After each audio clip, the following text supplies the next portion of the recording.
Vincent, you got in trouble for refusing to call trans men and women by their preferred personal pronouns. No, that's not actually true. I got in trouble because I said I would not follow the compelled speech dictates of the federal and provincial government. Here's what's happened with Bill C-16 and the surrounding legislation. Free speech is the mechanism by which we keep our society functioning. Why should your right to freedom of speech trump a trans person's right not to be offended? Because in order to be able to think, you have to risk being offensive. I mean, look at the conversation we're having right now. You know, like you're certainly willing to risk offending me in the pursuit of truth. Why should you have the right to do that? It's been rather uncomfortable.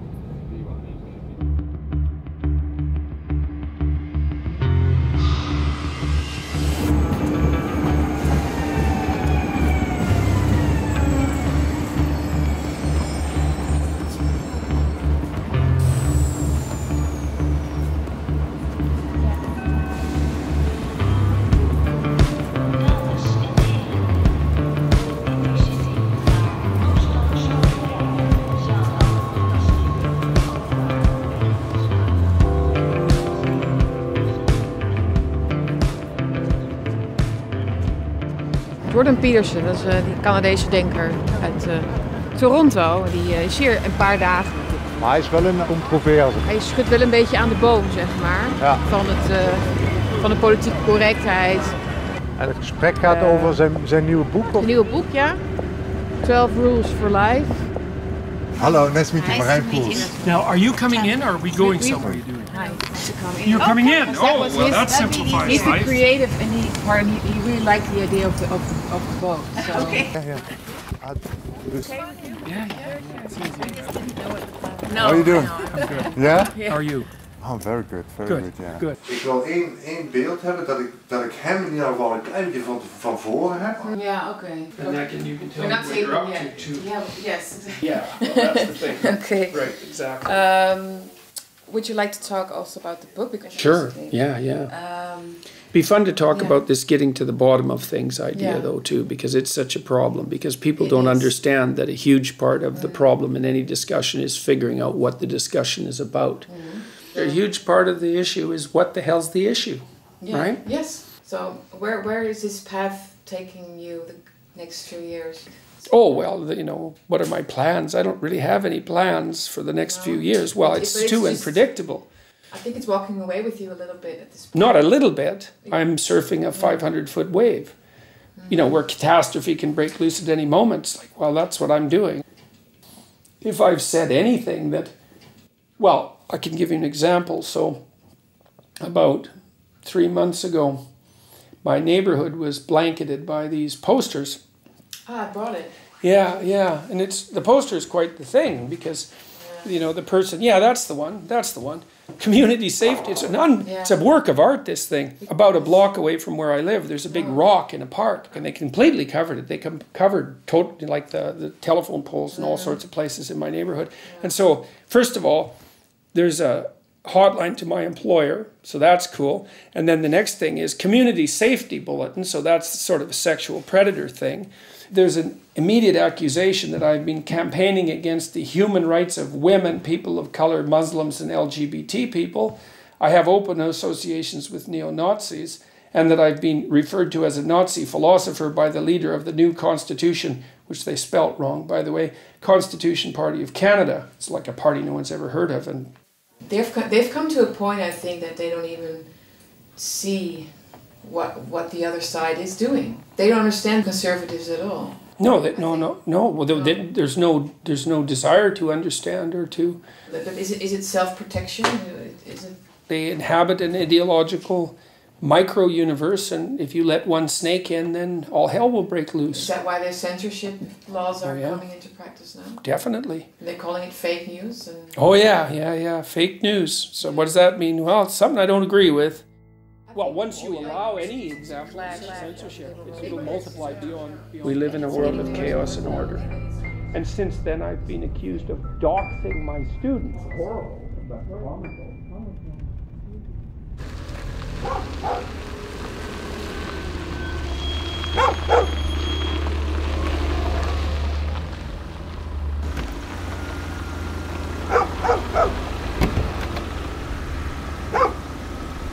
Dankeschön, schönen Tag noch, ja.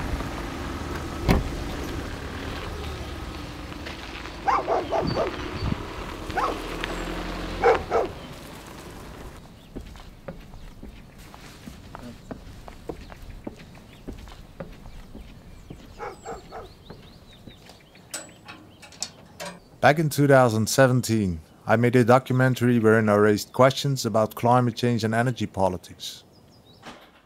I noticed that even asking questions makes you a suspect. Nou, als je de film The Uncertainty Has Settled van Marijn Poels ziet, nou, dan ga je op zijn minst twijfelen. It is not your typical climate change documentary at all. Maar wordt op veel plekken geweerd en mag niet vertoond worden. Dus geven ze argumenten, de organisaties? Ja, is het verantwoord om in deze tijd dat klimaatverandering al onder druk zit, door het opkomend populisme deze film te vertonen? Ja, en dan is het antwoord op die vraag is nee, gaan we niet doen. Ja. Von deutschen Medien blockiert und von grünen Ökolobbyisten aktiv bedroht und teils als Nazi beschimpft. Bart Verreggen, bent klimaatwetenschapper. We hebben vandaag diverse klimaatwetenschappers gebeld. En velen voelden zich niet geroepen om in gesprek te gaan met Marijn Poels. Een documentaire die heel wat forse misvattingen over klimaat tentoonspreidt, waarbij niemand gediend is. Ja, beide partijen aan het woord. En ik vind dat heel gezond in de journalistiek en ook in het publieke debat. En toch zegt u bij roken dat het daar niet gezond is, bij gezondheidseffecten van roken. Dan vraag ik me af waar u daar een andere mening over komt. Ja, maar ik vergelijk klimaat niet met roken. Ik heb een film gemaakt over het klimaat en niet over het roken. We should allow ourselves to ask questions without being demonized or silenced. I was a climate denier, merchant of doubt, conspiracy theorist. So when they level those accusations at you for what could be an innocuous idea or just the fact that you're willing to have a debate about these ideas, the expectation is that you will shut up and quit talking about it.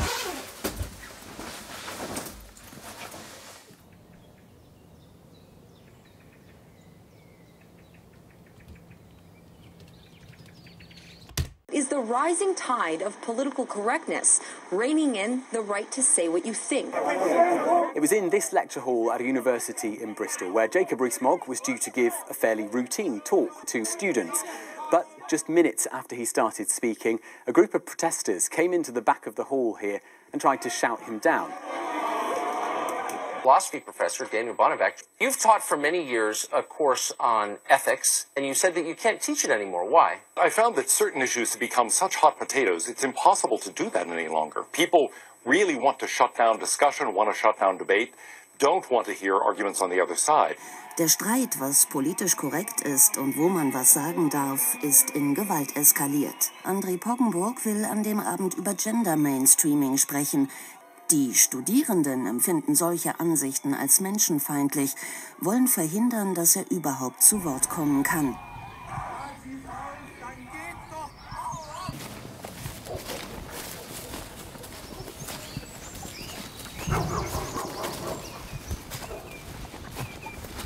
Also ich spüre es auch, ne, dass die Menschen zu sehr angepasst sind, ne, dass sie lieber weniger sagen, ne, ja, als dass sie sich die Schnute verbrennen. Die haben Angst einfach. Komisch, ja? Ja, die gucken nach allen anderen, wie verhalten die sich, ne, ja, und das kopieren die dann quasi.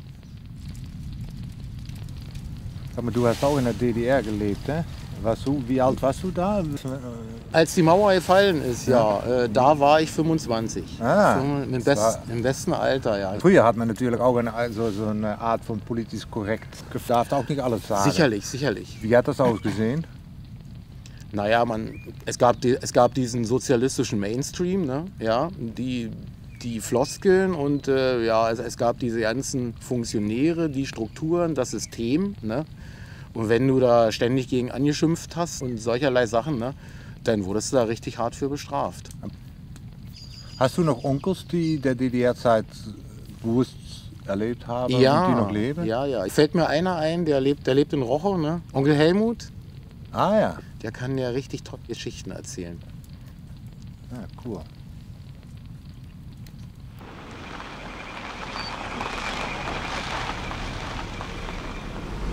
Also mit politischer Korrektheit war das ja so, bei uns wurde ja von vornherein der Stalinismus sollte ja hier eingeführt werden. Die Russen wollten ihre Politik hier bei uns Oder haben sie auch eingebracht. Ist ja alles nach russischem Muster hier umgestaltet worden.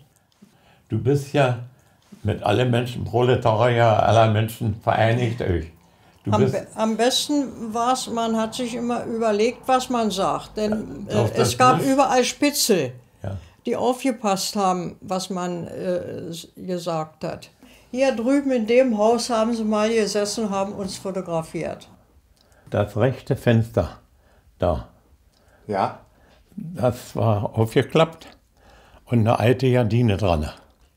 Und ich halt hier war ja kein Fußweg, halte mit meinem LKW hier an und steige aus und da sehe ich, dass die Gardine da drüben wackelt.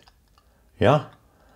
Und ich denke, was ist denn da? Da wohnt doch sonst ja keiner. Die alten Leute waren gestorben und die jungen Leute wollten reinziehen, die das geerbt haben. Und ich gehe dichter ran, nur konnte ich das Stativ sehen, dass das hier hinter der Gardine stand. Es gab viel Spitze, ja. Und ich habe bloß 380 Seiten Stasi-Bericht über meine Vergangenheit lesen können. Das hast du gelesen? Ja. Wir konnten uns immer denken, wer welchen Bericht geschrieben hat. Ne? Ja. Und es waren hauptsächlich die Leute, die alle... auf uns neidisch waren. Naja, nicht neidisch, aber die einen Posten hatten. Die mussten irgendwie mitarbeiten. Sonst hättest du den Posten nicht gekriegt, wo du nicht arbeiten brauchte. Und nun habe ich mich da einfach, war so ein Sims, so, wo du dich raufstellen konntest. Ja, da siehst du ja, wo die Zementsteine aufhören, da konnte man sich so raufstellen. Und ich gleich rangesprungen, Tür auf, Fenster aufgedrückt und als Stativ gefasst und gezogen. Und da kam eben so ein Bulle da raus und noch ein anderer, die lagen unter das Fenster an, hatten geschnarcht. Die lagen morgens, weil es so warm war, haben die geschnarcht, wer da an Stativ zieht, ja. Aber du hast die wirklich beschimpft. Ja, wie richtig, ihr Schwäne, ihr Tarediebe, habe ich gesagt. Ihr lungert hier rum und andere müssen so früh morgens arbeiten. Ich sollen sie zum Teufel jagen, habe ich gesagt. Da hast du doch Mut gehabt. Ja, habe ich, wirklich. Das habe ich, ja.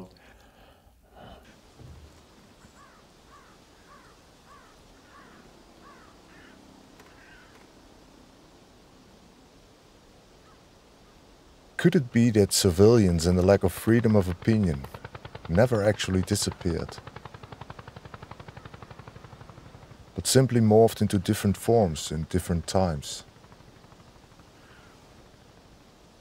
Am 14. Dezember soll im Berliner Kino Babylon der Karlspreis an den unabhängigen Journalisten Ken Jebsen vergeben werden. Kultursenator Klaus Lederer hat sich zu der geplanten Verleihung auf Social Media geäußert. Der Preisträger ist durch offen abgründigen Israel-Hass, typisch antisemitischer Denkmuster und Verschwörungstheorien in Erscheinung getreten.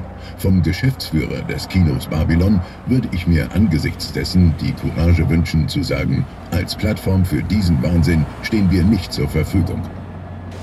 Finanziell von der Kulturbehörde abhängig, hat sich das Babylon vorerst dem Druck von oben gebeugt und die Veranstaltung abgesagt. Zensur ist es, sagt Jebsen in einem Interview mit RT Deutsch. Ja, vollkommen absurd. Das ist wie, wenn man einen überführten Massenmörder in einer Zeitung interviewt, dann würde man die Zeitung bezichtigen, die das Interview geführt und abgedruckt hat, dass sie mit dem praktisch gemeinsam im Geist dieselben Werte teilen. Niemand würde auf die Idee kommen. Aber das ist die heutige Methode, Leute aus dem Journalismus, die unabhängig sind, und darum geht es ja eigentlich, die loszuwerden, indem man irgendeinen Hebel sucht, nach dem Motto, der hat mit dem geredet, dann ist er dessen Meinung. Jebsen organisiert heute Abend eine Demonstration auf dem Rosa-Luxemburg-Platz unter dem Motto Demokratie und Meinungsfreiheit verteidigen. Lasst ab von Hetze und dem Produzieren von Feindbildern. Freiheit ist immer Freiheit der Andersdenkenden. Wir protestieren hier für Freiheit des Denkens und gegen Zensur. Strange enough, Journalist Jepsen and Senator Lederer were not present at the demonstration, and unfortunately, both are unwilling to answer my questions afterwards.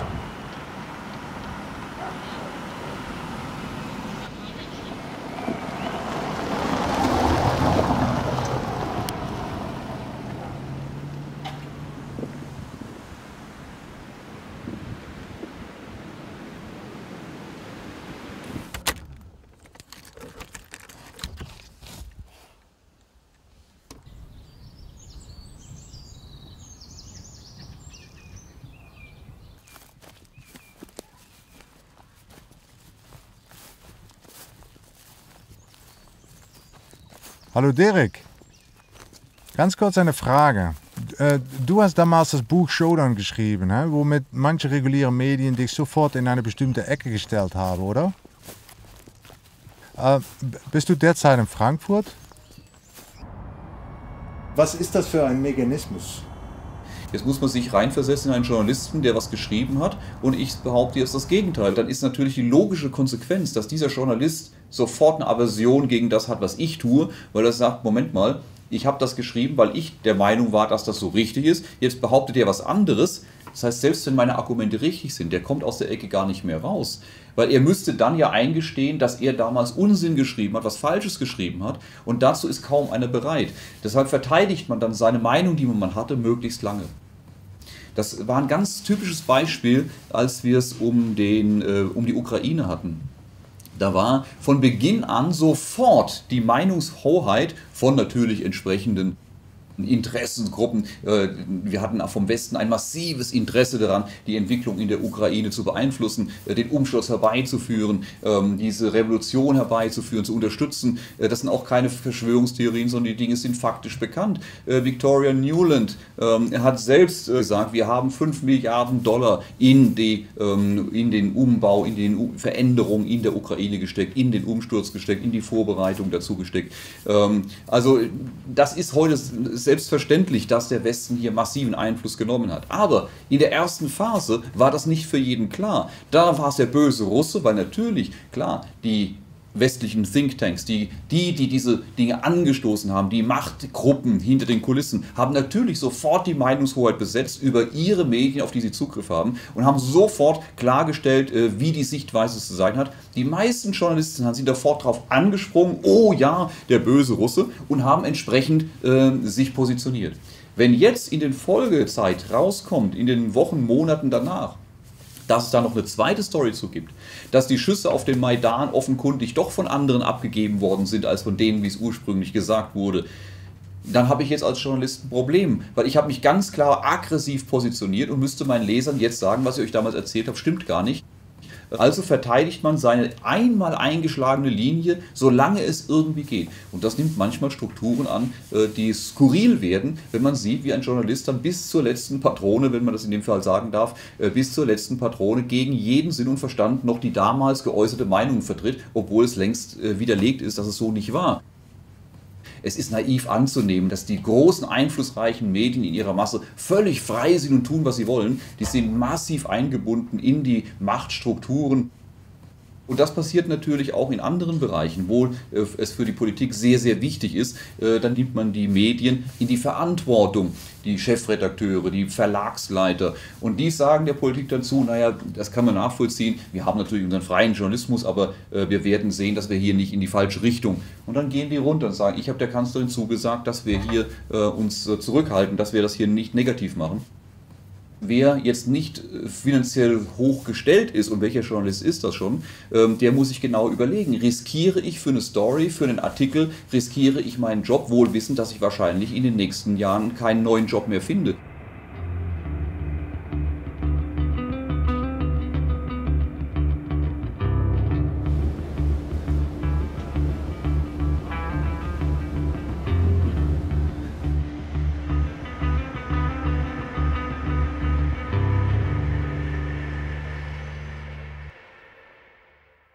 Der Protestantismus war die erste revolutionäre Bewegung, die funktioniert hat, weil es diese neue Medientechnik gab. Ich habe mal längere Zeit darüber nachgedacht, ob man die These wirklich halten kann, und bin zu dem Schluss gekommen, man kann die geradezu beweisen.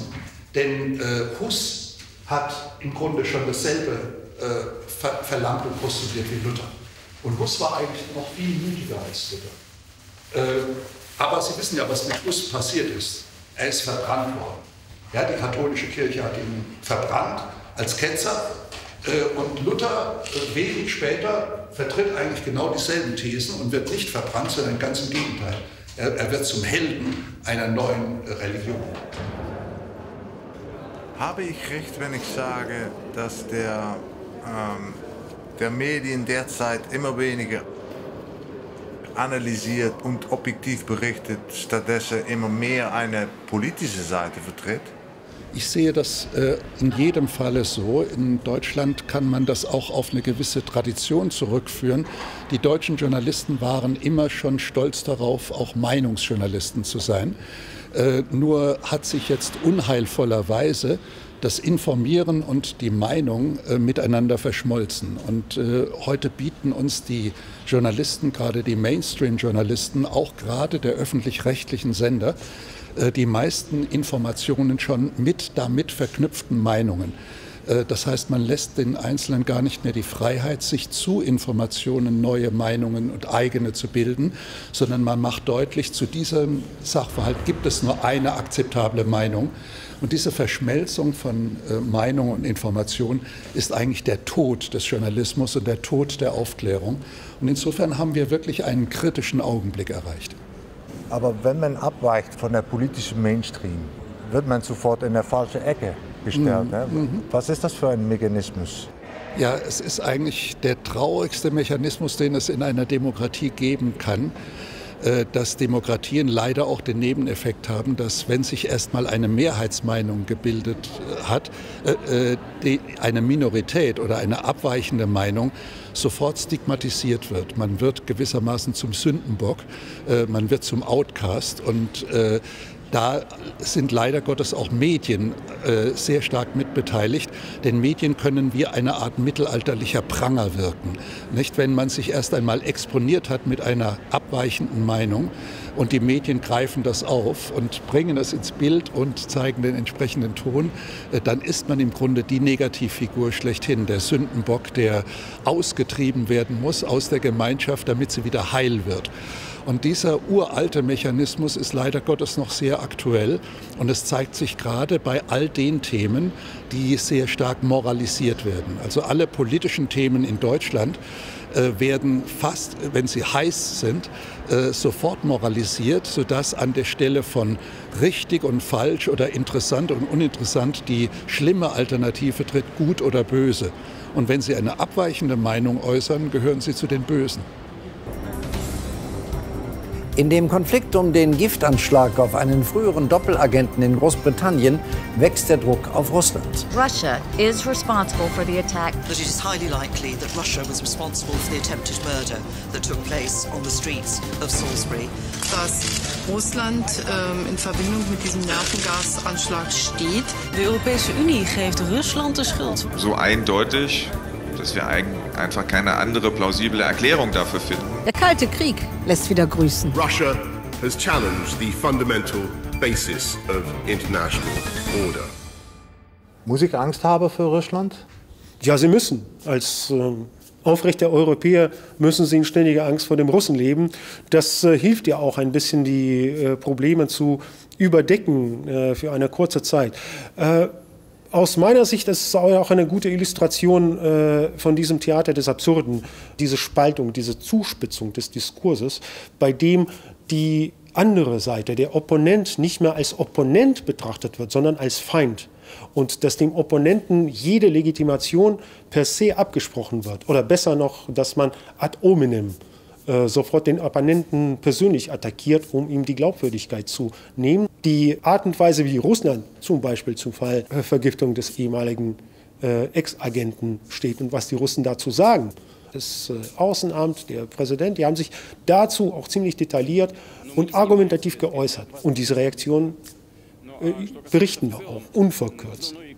Russland ist ja ein nicht unwesentlicher Akteur auf der internationalen Szene. Deswegen, es wäre doch absurd zu unterstellen, dass die Russen jetzt kein Recht auf ihren Standpunkt haben, dass dieser Standpunkt auch unverkürzt und 1:1 originär auch in die Welt getragen wird. Tensions between Western societies and Russia bring about the flow of fake news that aim to weaken the European Union. The Russia today is capable of conducting information war against the whole Western world, to conquer and to grow an audience in order to make use of this audience in critical moments. Kremlin-produced propaganda flushed over across the continent. Mr. Putin is a gangster that runs a gangster state. Most European hotels are showing, among ordinary channels, also the TV channel Russia Today. It must be defeated, disclosed, and we must tell them, we will win and you will lose. And Mr. McAllister talked about Russia Today. Well, Russia Today gave UKIP a voice in the days when we couldn't get it on the BBC. So perhaps they are defending freedom, and a freedom you lot want to close down. Wir sehen uns als einen Beitrag zu der Meinungsvielfalt in Deutschland und wir gehen davon aus, dass auch eine andere Meinung, abweichende von dem, die Leitmedien in den Schlüsselfragen der Innen- und Außenpolitik haben, wie NATO, Russland, Syrien, Euro etc., dass man auch diese andere Meinung einfach verkraften können muss. Wir sind vor allem hier für den deutschen Leser und Zuschauer da und wir berichten hauptsächlich über die inlandpolitische Themen. Aber sofern relevant, dass dafür stehen wir, berichten wir auch darüber, wie die russische Perspektive zu den einzelnen Themen des internationalen Geschehens ist. Bei welcher Frage auch immer, ob Klimawandel oder der Euro, ob eben die NATO oder Syrien, dass da es nur eine Wahrheit gibt und diese Wahrheit gilt sozusagen dem Zuschauer, dem Leser ins Bewusstsein eingehämmert.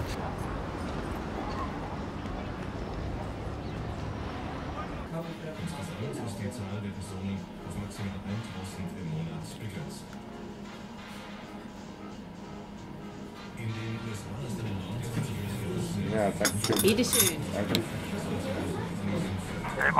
Dag Jan, hoe is het? Bij mij is alles goed, ja, prima. Zeg Jan, je bent al jaren onafhankelijk journalist en schrijft kritische artikelen over bijvoorbeeld klimaatverandering. Hè?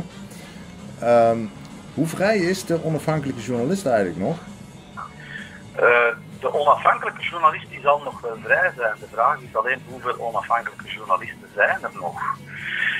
Je mag wel over klimaat berichten, heel graag zelfs, maar je mag maar op één manier berichten. Je moet zeggen, de aarde is gevaarlijk aan het opwarmen, de menselijke CO2 is de fout en enkel windmolens en zonnepanelen en elektrische wagens samen met een beetje geothermie en getijdenenergie zijn de oplossing om ons te redden van dit doemverhaal. Als je dat stramien volgt, dan mag je schrijven wat je wil. Als je een opmerking maakt en je zegt, ja, maar zo gaat dat niet gaan, ik ben daar niet tegen, maar laten we toch eens een eerlijke rekening maken. Oh nee. Wat zijn de consequenties dan voor de journalist die toch kritisch over bijvoorbeeld klimaatverandering schrijft? Dat je in de gevestigde media niet aan de bak komt. Zo eenvoudig is dat. Men volgt je wel, want alle redacties in België kennen mij.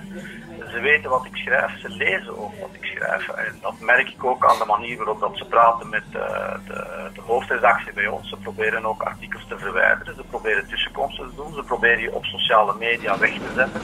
En hoe zetten ze jou dan weg? Als klimaatnegationist. Ik heb vorig jaar een artikel geschreven. Dat ging over een wetenschappelijke studie die dus uitgevonden had dat er plotseling toch 170 miljard ton meer CO2 in de atmosfeer mocht uitgestoten worden vooraleer er een gevaarlijke opwarming zou kunnen zijn.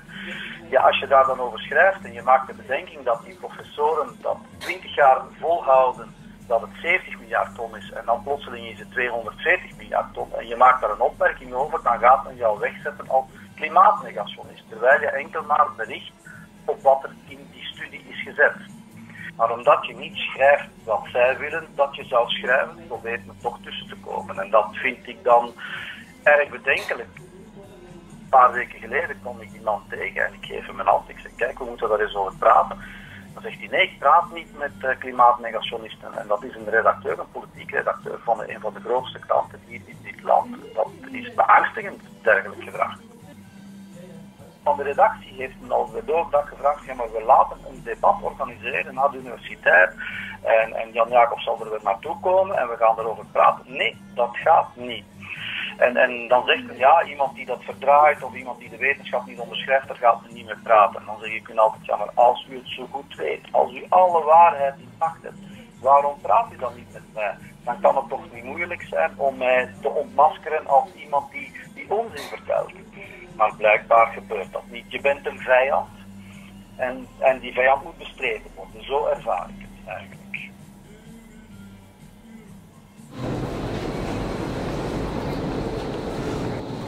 Sie glauben ernsthaft, dass sie uns retten vor dem Faschismus oder vor dem Neofaschismus und. Das Problem ist eben nur, sie halten uns als Bevölkerung nicht mehr für mündige Menschen. Denn wenn uns unterstellt wird, wir sind mündig, wir sind erwachsen, dann müssten wir auch in der Lage sein, selbstständig uns vernünftige Urteile über Informationen zu bilden. Und da sehe ich das große Problem. Und deshalb sind wir auf dem Gegenpol der Aufklärung angelangt. Die Aufklärung da ging es darum zu informieren, damit die Menschen sich selbstständig eine Meinung bilden und selbstständig denken können.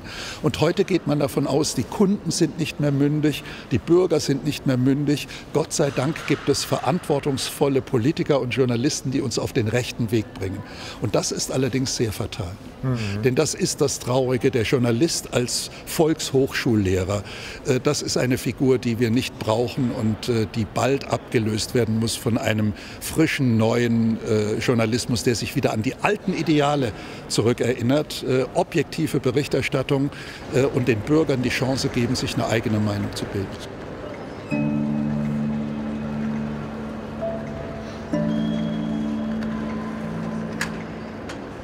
Schönen guten Morgen, Frau Müller. Herr Poels. Ja, ich bin sogar in Leipzig angekommen. Der Anfang des Ganzen war ja, als ich mich mal lauthals über Markus Lanz beschwert habe. Ja. Er hat eine eigene Sendung und hatte damals die Sarah Wagenknecht in seiner Sendung, die Fraktionsvorsitzende von der Linkspartei. Zu tun, das ist Aushöhlung von Demokratie. Selbst Gregor Gysi hält. Das sind doch, mal im Ernst, das sind doch so schrille Töne und auch populistische Töne, für die man dann auch Applaus kriegt, wie Sie gerade gemerkt haben. Wir brauchen eine Diskussion Haben Sie darüber, Angst vor der AfD in Wahrheit? Weil die Ihnen 350.000 Stimmen abgeluchst haben? Sie hat sich der AfD ja mal angenähert. Sie hat mal den Herrn Lucke bewundert, ja? In einem Spiegelgespräch. War Ihnen sehr nah. Das hat Herr Lucke sogar abgelehnt. Wenn man nicht mit Herrn Lucke diskutieren kann, also ich bitte Sie, ich diskutiere mit Herr jedem, Lucke, der grundsätzlich demokratisch mit ihm. Sie haben ihm zugestimmt, was seine Eurokritik angeht. Sie waren sich ganz nah. Er hat so ein unmögliches Interview geführt und wollte sie vorführen und hat sie nicht ausreden lassen. Und haben eine Petition geschrieben, also raus mit Markus Lanz aus meinem Rundfunkbeitrag. Und da haben über 200.000 Leute haben das unterzeichnet. Und die Zeitungen, die haben diese ganze Geschichte begleitet. Also es gab keine Zeitung in Deutschland, in der ich nicht mit großem Bild abgebildet war. Und was war die Tendenz von den Zeitungen? Es war erstmal Verwunderung, ja, und dann wurde gesehen, dass diese Petition wirklich jeden Tag etliche tausend Leute mit unterzeichnet haben. Und dann kippte die Stimmung und dann wurde man so verteufelt. Dann war das ein Mob, der den armen Markus Lanz jagt. Und wir wurden dann mit allen möglichen Zuschreibungen bedacht, Hexenjagd und alles, was dazugehörte. Ja. Also wir hätten das bis zu 1 Million treiben können, aber ich hatte dann auch die Nerven nicht mehr dazu. Ne? Das war so eine verrückte Zeit. Aber wir haben da so viele Kontakte geknüpft in der Zeit, dass wir dann diesen Verein daraus gegründet haben. Wir nehmen Programmbeschwerden von dem Publikum auf, wenn die eine Schwachstelle im Programm entdeckt haben oder einfach eine falsche Berichterstattung, eine einseitige Berichterstattung, was in den ureigenen Gesetzen der Anstalten steht. Ja? Und zwar ist das wahrheitsgemäß, objektiv, unparteiisch und unvoreingenommen zu berichten. Und was ist die Hauptkritik an der öffentlich-rechtlichen Rundfunk? Kontra Russland, gegen Friedensbewegung, gegen Kritik an der Berichterstattung. Alles, was bestehende Narrative in Frage stellt, wird verteufelt.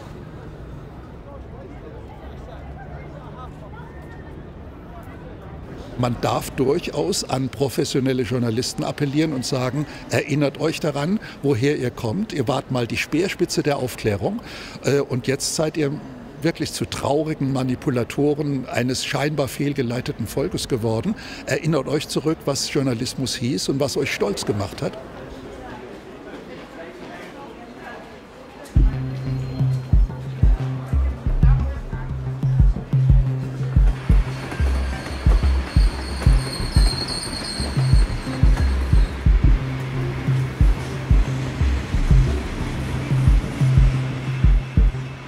If journalism really has become political biased, with no room for different directions, then what does democracy mean?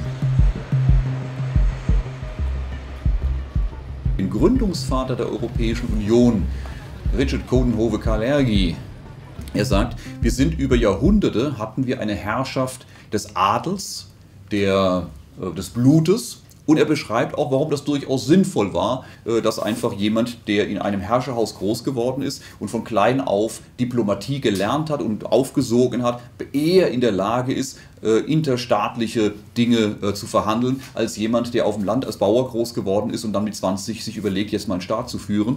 Und daher sagt er, das war durchaus sinnvoll, dass der Adel das gemacht hat und nicht der Bauer. Und er sagt, wir sind heute in einer Phase, wo wir auch keine Demokratie haben. Wir haben eine Herrschaft des Geldes, derer, die schon lange an der Macht sind, die Konzerne aufgebaut haben, Unternehmen gegründet haben, und zwar schon vor langer, langer Zeit, und deren Familien, deren Netzwerke. Und er sagt, dass das aber auch vollkommen in Ordnung ist, weil er sagt, dass jemand, der einen großen Konzern gegründet und hat und führt, einen größeren Überblick über die Dinge hat und Dinge besser entscheiden kann, als jemand, der seinen Alltag vor dem Hartz-IV-Fernsehen und beim Fußball verbringt. Und er sagt, wir haben heute eine Herrschaft des Geldes und derer, die ohnehin schon an der Macht sind. Eine Plutokratie nennt man das. Aber da die Menschen auf der Straße eine offenkundige Plutokratie nicht akzeptieren würden, haben wir ihr eine Scheindemokratie vorne angestellt. Die Leute haben das Gefühl, sie könnten was mitentscheiden. Tatsächlich hat ihre Entscheidung, das, was sie mitentscheiden, überhaupt keine Auswirkung auf das, was hinten dran passiert. Wie frei ist eigentlich der Markt noch? Wie viel kann der normale Mensch da noch an entscheiden?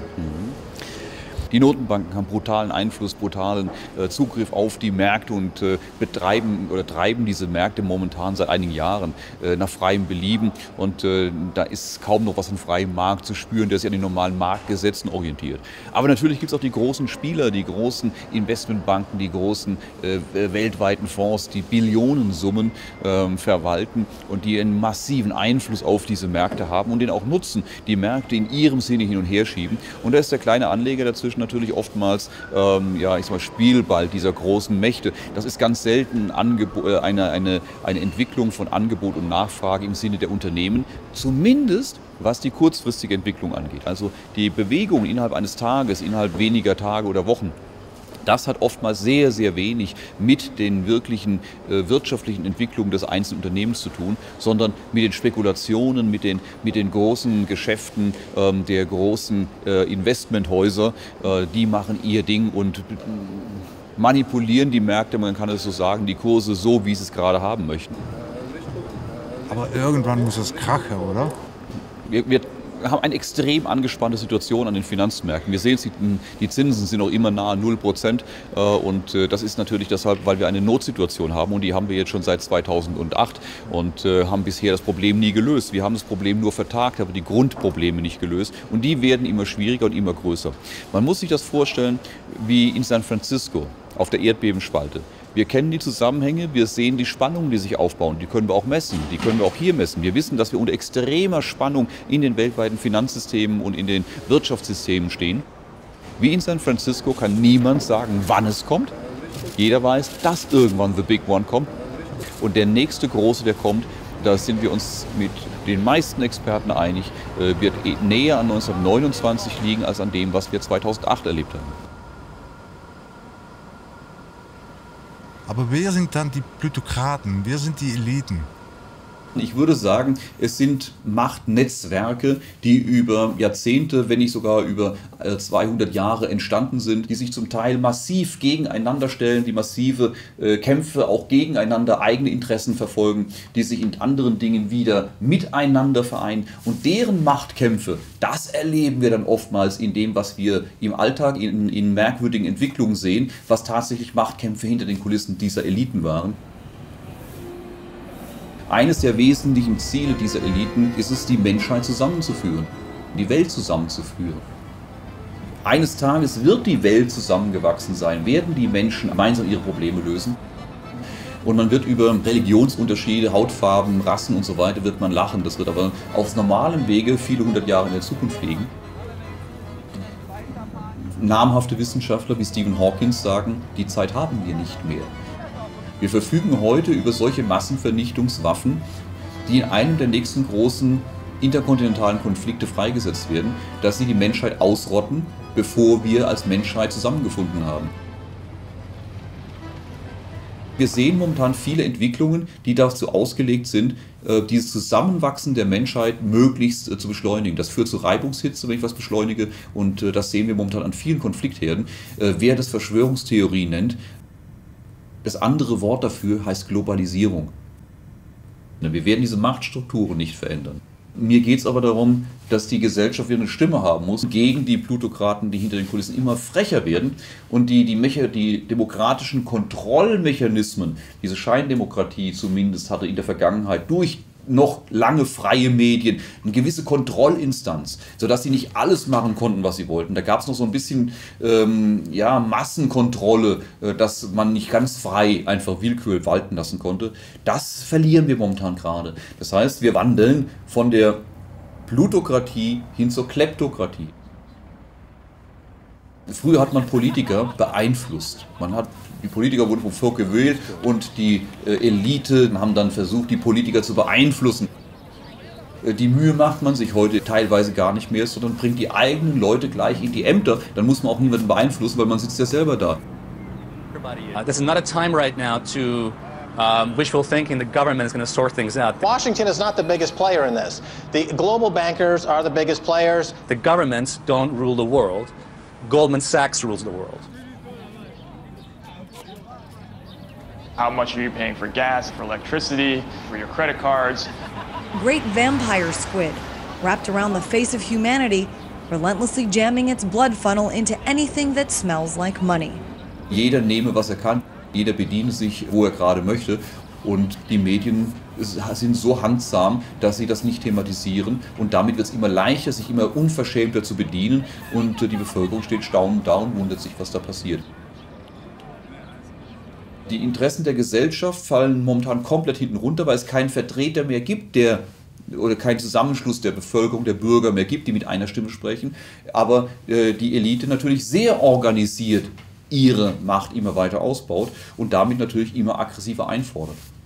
Wir bräuchten wieder eine Basis der Bürger, die sich zusammenschließt oder die sich zusammennimmt, um mit einer Stimme zu sprechen. Aber das wird, wo immer es sich gründet, sofort unterbunden, sofort sehr, sehr mit raffinierten Methoden wieder auseinanderdividiert. Man sorgt dafür, dass die Bevölkerung sich aufsplittet in rechts und links und halblinks und sich gegenseitig ständig in Schach hält. Und die Bürger akzeptieren das. Da wettern dann die Linken gegen die Rechten und die gegen die. Und anstatt dass die sich zusammentun und sagen, Moment mal, es geht nicht zwischen horizontal rechts gegen links, es geht um vertikal, es geht gegen unten gegen oben. Es geht uns als Masse der Gesellschaft gegen die Elite. Und zwar nicht konfrontativ, sondern als Ausgleich. Wir möchten unsere Interessen wahrgenommen werden. Und zwar die Interessen und der gesamten Bandbreite, von rechts nach links. Die Masse ist natürlich in der Mitte. Und dazu müssen wir eigentlich akzeptieren, dass wir uns zusammenführen, dass wir auch Gespräche führen dürfen über sämtliche Stoßrichtungen einer Gesellschaft.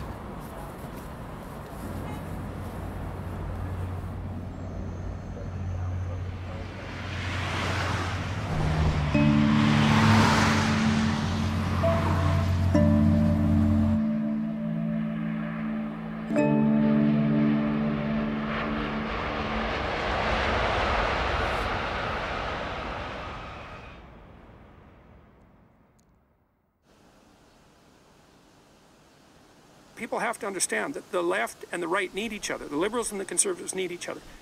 A fair bit of your political preference is determined by your biological temperament. So if you're a creative type who's kind of disorderly, then you're likely to be on the liberal left end of the distribution. And if you're a non-creative type, especially if you're orderly, then you tend to be on the right-wing end of things. They exist because some of the time your best strategy is to do what other people have done and shut the hell up and just do it. Run the algorithm, right? The pathway's already laid clear. It works. Stay in the damn rut and move forward. And when things are going right, it's the right approach. The problem is that sometimes it's not the right approach because something is shifted. And so something new has to emerge. And so then there's a bunch of people who are adapted to the new. And so they're going to lean to the left. The only way that we can survive the fact that we're different and the fact that we need each other is by continually talking. We have to talk constantly. It's like, well, how much of what we're doing should we preserve versus how much of what we're doing should we transform? And the answer is, well, we don't know because the environment keeps changing. So what do we do about that? We talk. The alternative is to separate, as you pointed out, into two camps that don't talk. The consequence of not talking is that you fight. That's the end game.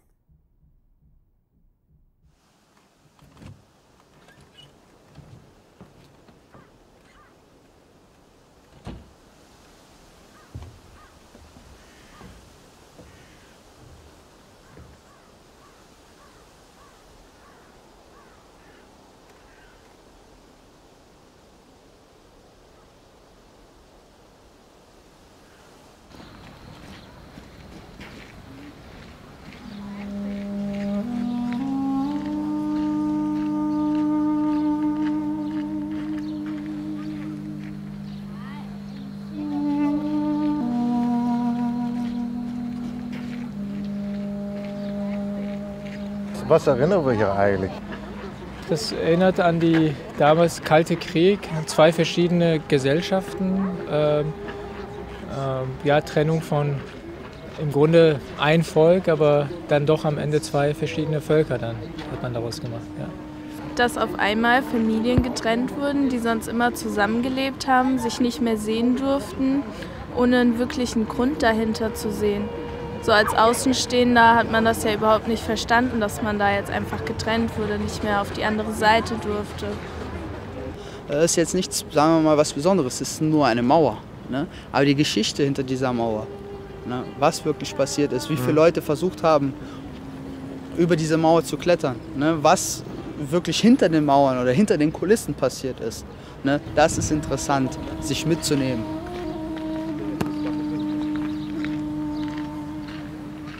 What should we learn from it? It shouldn't happen again. We need to unite and everyone is human. Das soll uns im Grunde, glaube ich, dazu zum Nachdenken geben, ne? Wie früher, also was man eventuell aus der Geschichte lernt und auch vielleicht für die Zukunft, dass so etwas nicht mehr passiert, nicht nur in Deutschland, aber auch nicht in Europa, sondern nirgendwo auf der Welt.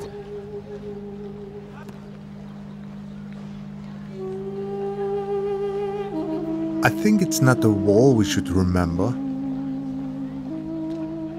but what has animated us to build it.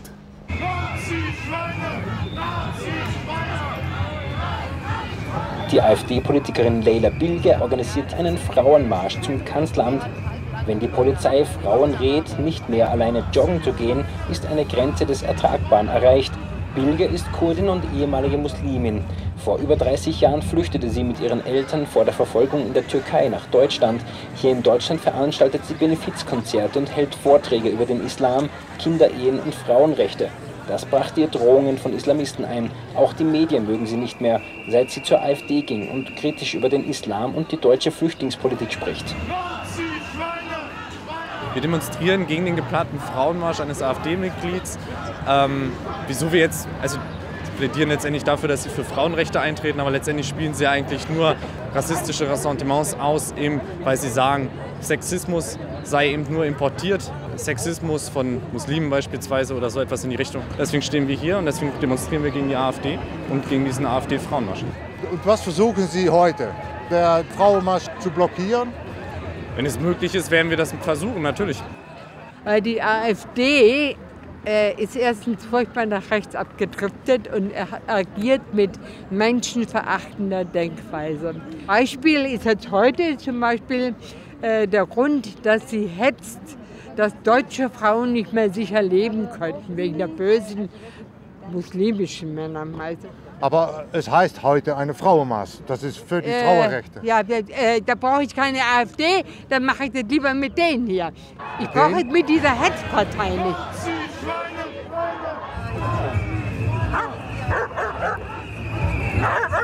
Was ist da Angst?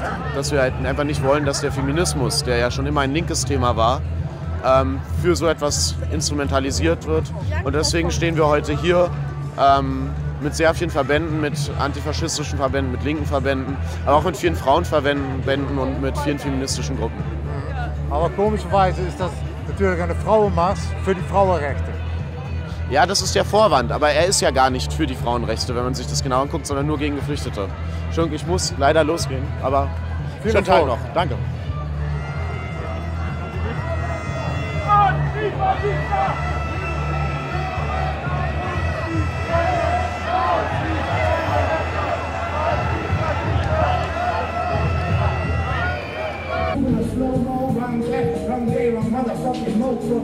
Give two shits about no metro, bro code. It's strictly family Steve, check the family cheese. I ain't trying to get my soul sold. Good evening, Dave. Martin here. Yeah, listen. Are you still working at the university? I'm working on some stuff, and it might be good to catch up. Yeah. The Monday morning at okay. That's perfect. It seems to me that conversation is getting shut down where reasonable arguments are ignored and contested by the color of a flag. One of the big debates in moral psychology at the moment is over the relationship between emotions and our conscious, rational thinking. So David Hume, a famous philosopher from Edinburgh, said that reason is the slave of the passions, and it ought to be the slave of the passions. When we make moral judgments, when we make political judgments, what we're really doing is having an emotional reaction to some situation or some story, something that has happened. And then what our reasoning does is comes along after that emotional reaction and then makes up some neat little story about it. But what's actually doing the work, many people think, in making us have the moral and political beliefs that we do, are those initial emotional reactions. Let me give you an example. When I went on holiday over Christmas, I wanted to take a notebook so I could write down any ideas that I was having about the books that I was reading. I had a choice of 2 notebooks at the airport shop. One was this incredibly expensive, fancy writer's notebook. The other one was a very cheap notebook that had a Union Jack on the front. Now, for me, because of the particular sort of person that I am and the particular history that I've had, a Union Jack has a certain set of associations, a certain kind of network of stories and emotional reactions with it that I'm not completely comfortable with. Okay, but in the end, it was so much cheaper that I thought I would just buy it anyway.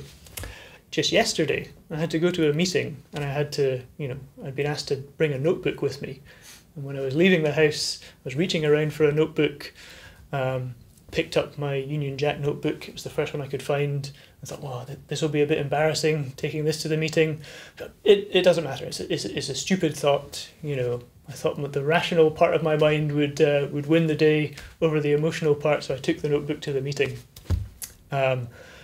As soon as I kind of got to the meeting, put the notebook down on the table, I was incredibly embarrassed. I was sure that everybody in the meeting was kind of, seeing the notebook, judging me, thinking about what sort of person that I was. Then the first thing that I did when I got out of the meeting was went and threw the notebook in the bin. I can't carry that around anymore. I can't be seen with that. Okay, so what's going on there, right, is just this kind of really deeply ingrained set of like emotional associations that I have with this particular symbol, right? The Union Jack, the British flag, that I'm not comfortable with. I couldn't even articulate those assumptions for you. I couldn't tell you exactly what they are. I could have a go, but it wouldn't accurately capture, how deep those associations are, deep enough to kind of make me throw a perfectly good notebook in the bin. Okay, just an illustration of the way in which somebody's life story, the sorts of people that they've been interacting with, the sorts of communities that they've been a part of, the history of their sort of emotional life and emotional engagement can make it that sort of perfectly kind of innocuous words or symbols or concepts that it seems like everybody should be able to agree on can be like really, really sharply divisive. What happens when a certain paradigm is under attack? A cognitive scientist called Jonathan Haidt to say that humans are 90% chimp and 10% bee. Okay, and what he means by that, right, is that 90% of what's going on in our minds is chimp-like. But there's also this 10%, according to Haidt, that is bee-like. It's communal, right? We see ourselves as defined in terms of the networks that we're a part of. And obviously bees, they're things that are willing to die, right, in protection of their hive under certain circumstances. He talks about a thing that he calls the hive switch, okay, where you can put people in a psychological circumstance where the selfish monkey part of their brain gets shut off and the hive-ish bee-like part of their brain takes over. And instead of being individuals, instead of thinking for ourselves, instead of stepping back from the beliefs and associations that we have in virtue of the community that we're in, we can just knit closer together in that community, okay, and just refuse to listen to those outside influences and just focus more on what binds us together, the people who we're agreeing with, who are being attacked by this outside influence.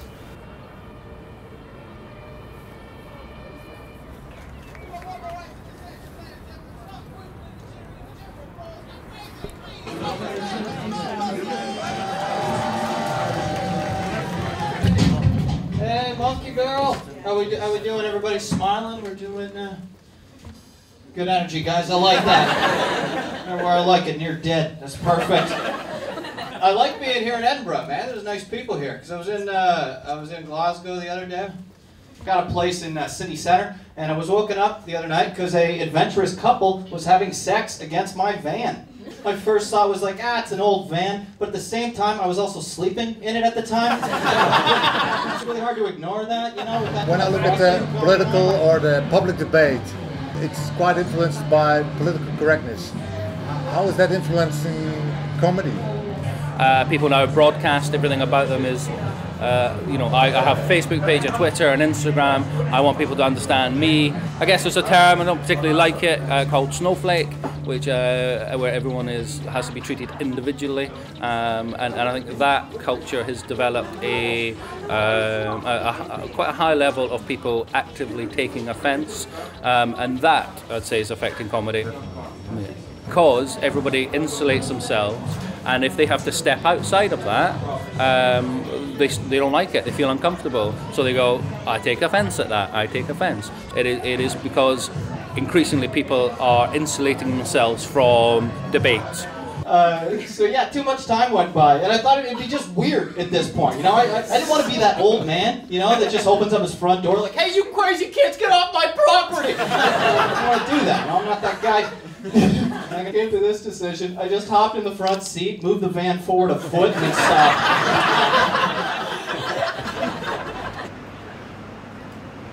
I did a joke that offended a fellow Canadian, actually. She was offended by it, and she was a comic herself, which kind of bothered me a little bit. And since then, it's, I don't know if it's a good thing or a bad thing, but I've second-guessed a lot of things that I've said, because when someone calls you, like a racist, that hits hard. But when you come into a comedy club, you're coming to our house, so you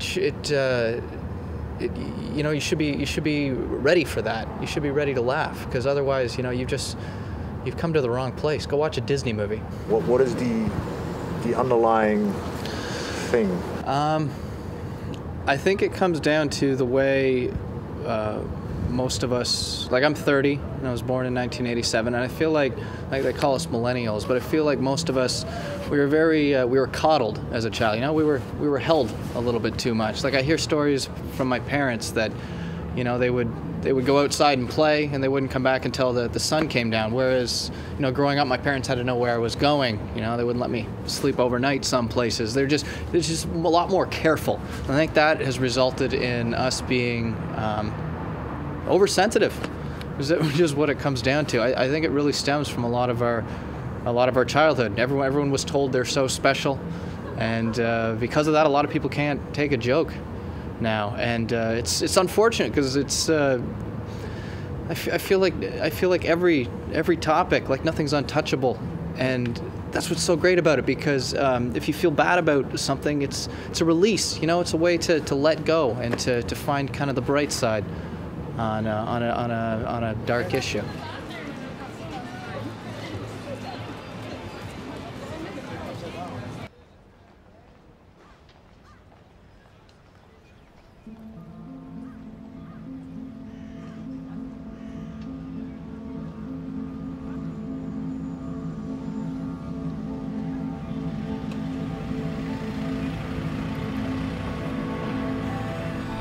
Do you believe that we should give those who think extremely different a stage to proclaim their perspective or views? Yes. Why? Because I think the most important thing in trying to come to a balance of views where we can agree with each other and understand each other is to cultivate this ability to listen sympathetically to what other people have to say and to try and understand where they might be coming from. So one of the things that I mentioned before is this kind of distinction between thinking on the one hand and feeling on the other hand, and the ways in which actually, if you kind of look at our psychology, thinking and feeling are really kind of messed up together, right? You can't really pull them apart. So I think what we need to do when we're confronted with views that seem very alien or confusing or upsetting to us is to actually try and engage with those views and engage with the people who hold those views. And the key to doing that is to give them some kind of platform or some kind of way that they can interact with us as people.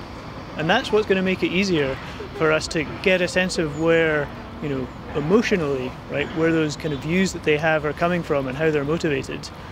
And I think that's the only way that you can build any kind of consensus, or that you can get these really polarizing viewpoints to engage with each other or do anything with each other at all.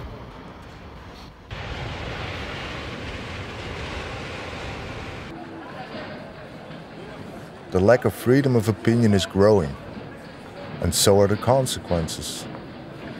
From the debate on climate change, migration and geopolitics, to even the freedom to make a joke. What happens if we tolerate some views and silence others? Breaking news from Norway, where there has been a terrifying attack. Man dressed as a police officer opened fire at a youth camp. The death toll on the island has been revised up significantly. 84 people were killed at that youth camp on an island outside Oslo. He pulled out a handgun and opened fire at everyone in sight. Police have identified the shooter as a 32-year-old Norwegian and Christian fundamentalist. State television has identified him as Anders Behring Breivik. Online, he expressed right-wing and anti-Muslim views.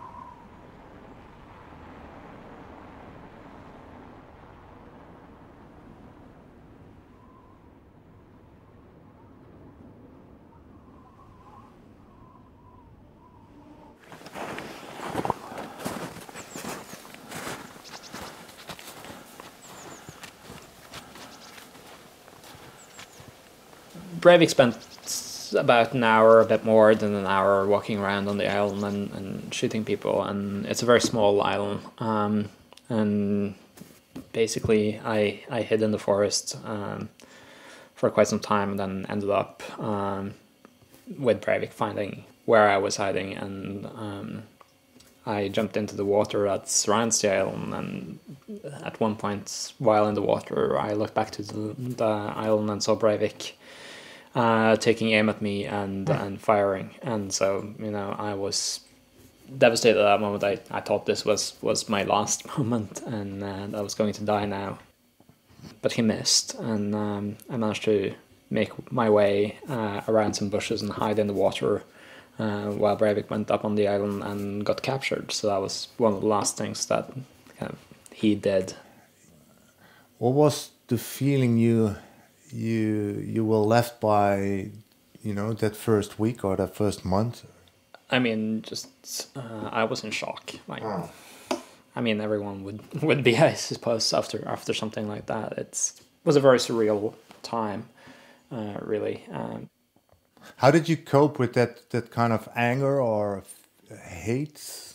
I mean, I never felt really anger or hate as part of my response to what had happened. I mean, it was painful, and it really sucked. It's kind of the best way to say it. But because it was so painful and because it sucked, I wanted to make sure that others didn't have to go through the same thing, and so that's kind of been my primary driver, has since then been trying to make sure that people don't shoot at each other, essentially, and try to work against that. And people look at the kind of shallow headlines. Breivik was a far-right extremist. Yes, he was a far-right extremist. He was extremely skeptical to migration. He was extremely skeptical to, you know, any changes in what it means to be a Norwegian Christian man. But no one asked who else believes in this. Who are the people you meet at the pub who say, I agree with Breivik's politics, not with his actions? I've met those people. And they are there, and we need a more open discussion about that. Within Norway, a lot of the media was like, this is an extreme outlier of Norwegian society. Breivik is not one of us. And we see that every time there is a terrorist attack across Europe, there's this attempt at distancing ourselves. So like when there was an attack in Brussels at the airport, no one really spoke about the fact that the terrorists grew up in Brussels and had lived there for, you know, however long. We failed to look at our society after Breivik attack as well and say, what made someone become like Breivik? What in our society made Breivik be Breivik? And if we fail to see that these people are here, and if we fail to have conversations with them and listening to them and seeing them and saying, you are someone we are willing to listen to, then we are failing as a society to be inclusive and include also those who might disagree with us. And that can lead to terrible frustration and people feeling isolated and feeling angry and finding no other way of expressing their anger than through violence, which is what's been happening over and over again, sadly. What in about 3 years, it's 10 years ago, yeah. Then we were remembering the shooting at the island. Yeah. What should we remember? Remember that there are people who are extremely angry and upset with how society works. There are people who feel they are not being heard and not being seen. And I think remembering that there are these people who feel underrepresented and who don't feel that they are part of the society and community in the way the rest of us is. I think that's kind of the most important thing to remember, and try to include as many people as possible into our society and be open to listening to people who have a different experience and different worldview than what we have. People might still have weird opinions and things like that, but at least I want to disarm them and make them not shoot at each other. Well, having discussions have become so difficult in a time of political correctness, identity politics, and fear of offending, right? With a fear of offending and a kind of anger against being offended, and the repression that sort of comes with that. Like, I have the right not to be offended is what a lot of people are saying. And I don't think that's true. Like, you have the right to be offended. You should be grateful that you have the right to be offended. That's part of having freedom of expression.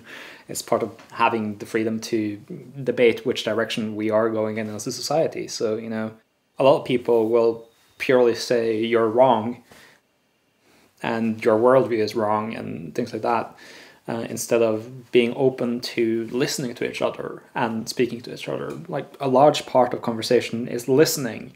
And I think in what's been happening across media lately is everyone's gotten access to a microphone. We all have social media. We all have like our outlets.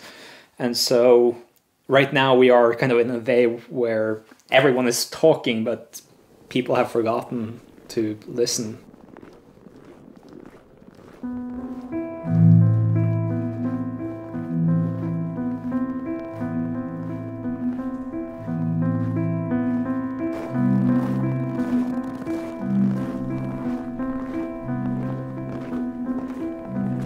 You said that you went back to the island with someone from the radical right. Why did you do that?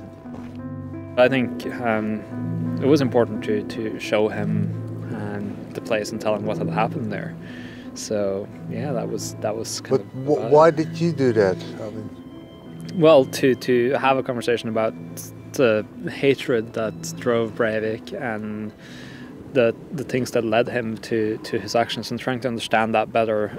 And so I was interested in learning about what the perspectives of someone like Breivik was. And so that was part of why I brought this guy who founded the largest neo-Nazi network in the world out there.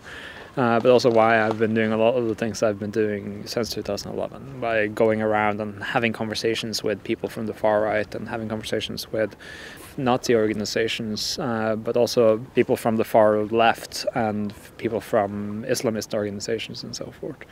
Like, I'm just trying to learn and listening to them, and in that process of listening to them, they often feel that this is kind of the first time someone who doesn't necessarily agree with them is willing to listen to them and have a conversation with them. How do you see the future? Where are we heading to? I don't know, but I think there is me and there's other people like me who are working to create these spaces. And even though conversation seems to be segmenting right now and conversations seem to be shutting down right now, I think that space will open up again, and we will start having more common ground for conversing. I mean, each of us have, a bit less than 100 years on this planet, I guess. And so within that space of history, a lot of different things happened. Certainly did for the last 100 years, and it certainly will for the next 100 years as well. And so I think every generation strives to leave the place a little bit better than how they found it. We don't necessarily, all of us, agree on what that looks like and what the path towards it looks like. But I think we can at least all appreciate that we are trying to strive towards the same goal of making the place a little bit better. That is a good place to start talking to each other.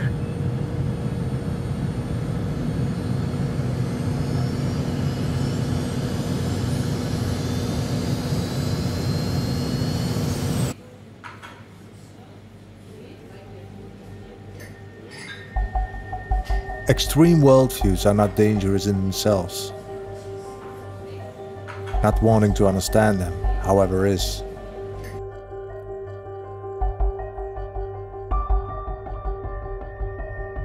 Confronting our paradigm with different views is the only walk to real progress. Even if the whole community is disagreeing in opinion, it doesn't say it's wrong. It's different, and it has a reason.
It's written all over the place in the Western media. Alexander Dugin, you are the most dangerous philosopher in the world.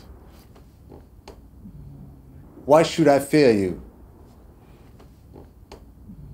If I know this label, I know this way to call my ideas, and I'm very proud of it, to say the truth, because I think that to be human is very dangerous, and to be human is first of all to think.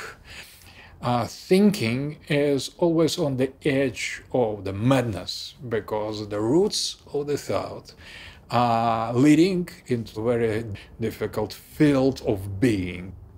In that way, I'm not afraid to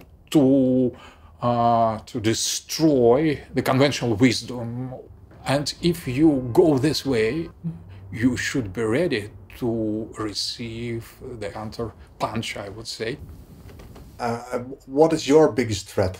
I'm absolutely against liberalism. I think that is the most dangerous, most threatening philosophy and ideology of history.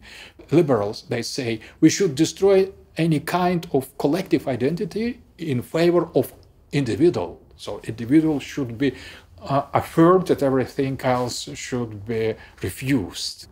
What is the danger?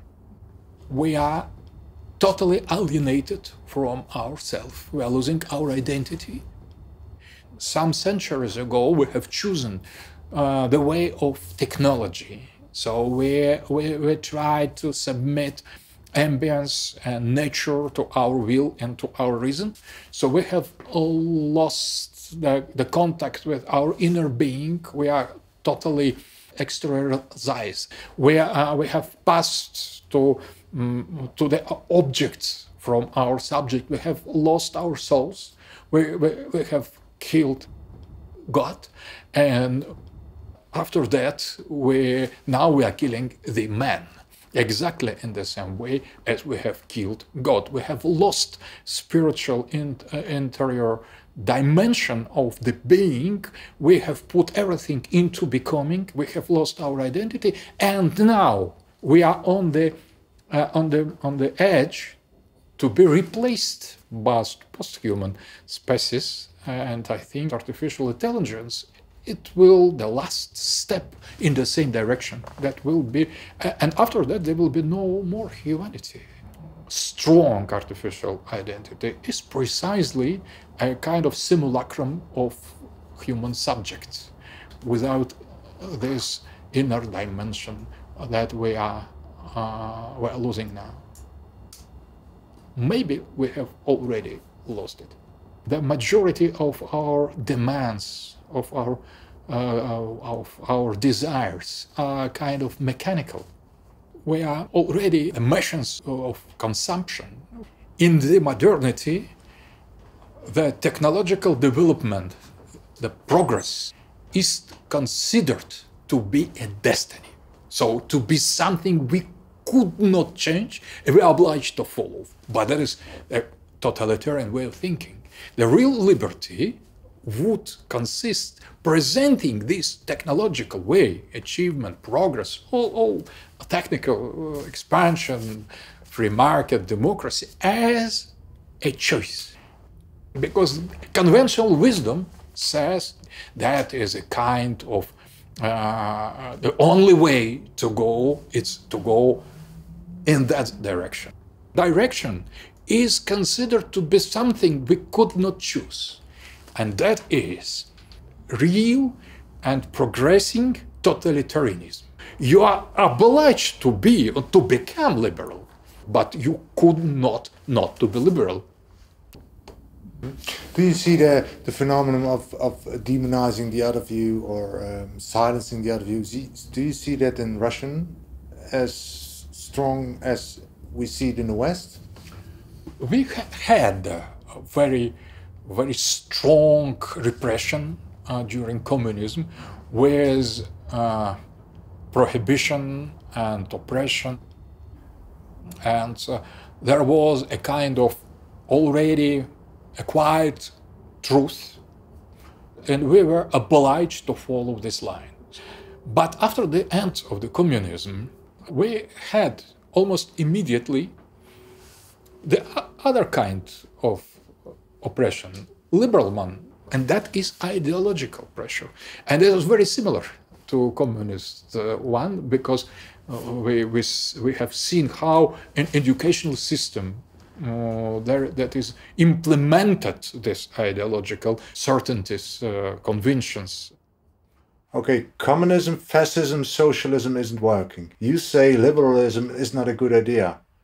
What should be the idea to come together? Recognize the right to have the identity to the other. So when we should not deal with one other. There are so many others. We need peace between the peoples. We need to fight for the power of the people, and we should not be caught in the trap of this hatred. So blame Russian is very, very bad strategy, and that is a strategy to provoke the hatred, the war, and not dialogue. I don't think that the Russia is the center, not at all. Russia is one of the cases, one of the poles of multipolar world, and we need to fight together, the peoples of Europe and America and Africa and Islamic world, against the elite of Europe, of America, of Africa, of Russia. Globalization is monologue of the West. It is not dialogue or polylogue. I think that we need to recognize the right to any society, any people, and only in this dialogue of all these carefully studied and with accepted as human dignity, purely humanistically accepted partners, we could arrive at something like globalization, or not globalization, but a kind of concert and symphony of humanity. Symphony, not only one note. And that is how we could win them.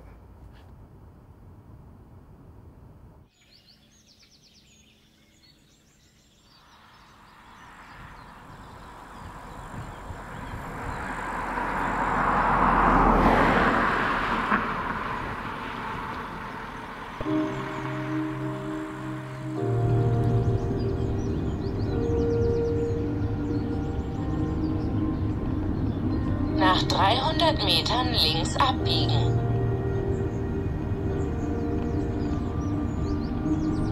Links abbiegen.